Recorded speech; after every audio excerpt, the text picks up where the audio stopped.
మీరు ఎవరు బాధపడిన అంటే నేను ప్రత్యక్షంగా అంటే సూటిగా మాట్లాడదలుచుకున్నా. మా సీనన్న ఒప్పుకుంటే సూటిగా నేను మాట్లాడదలుచుకున్నా. ఎందుకంటే మళ్ళీ తర్వాత మీరు నన్ను అపార్థం చేసుకోవద్దు. గ్రౌండ్ ఏందనేది నేను చెప్తాను మీకు. దయచేసి మన బ్రాహ్మణ సంఘాలన్నీ ఎట్లా అంటే ఇందాక సీనన్న చెప్పినట్టు ముందల పడ్డోన్ని ముందలేస్తారు, వెనక నుంచి విమర్శ చేస్తారు. ఇది ఫస్ట్ పాయింట్, ఇది బంద్ చేయాలి. సీనన్న చెప్పింది వాస్తవం. వాడు చేయడు, ఎవడైనా ముందుకు వస్తే వాడిని ఇబ్బంది పెట్టడం, ఫస్ట్ కించపరచడం అనేది మనం మానుకోవాలి. సీనన్న 1000 మందితో సభ పెడితే నాకు దమ్ము ఉంటే 5000 మందితో నేను సభ పెట్టాలి. అట్లా మనం టార్గెట్ చేసుకోవాలి. అట్లా సంఘాలు మంచి మనస్తత్వంతో పోటీ పడాలి తప్ప ఒకరికి పేరు వస్తుందని ఒకడు రాయేస్తాడు.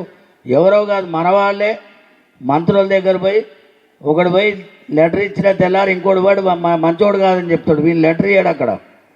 ఇట్లాంటి దుర్భరమైన పరిస్థితిలో మన బ్రాహ్మణ సమాజం ఉన్నది. మొన్న కూడా నేను సెక్రటేరియట్ పోయి మినిస్టర్ గారి ఛాంబర్ నుంచి నేను ఫస్ట్ ఫోన్ చేసింది బసవరాజు శ్రీనివాసరావు గారికి ఒక్కరికే చేసి నేను ఆ రోజు నేను ఎవ్వరికీ చేయలే. ఎందుకంటే లిస్టు చూడంగానే చాలా బాధ అనిపించింది. 200 పోస్టులు ఇస్తే 170 పోస్టులు మనకు సంబంధమే లేదు. అందులో 80% గిరిజనులకు ఇచ్చేసిండు. మన పరిస్థితి ఏంది సీనన్న? కనీసం శ్రీధర్ బాబు సార్కు చెప్పే విషయం రాను ఇంకా ఇందులో కూడా ఇబ్బంది అవుతుందని నేను వారికి ఒక్కరికి ఫోన్ చేసి వదిలేసిన.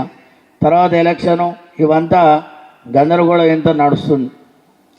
సరే, ఈరోజు శ్రీధర్ బాబు గారి సన్మాన కార్యక్రమానికి ఒక సమావేశం ఏర్పాటు చేశారు.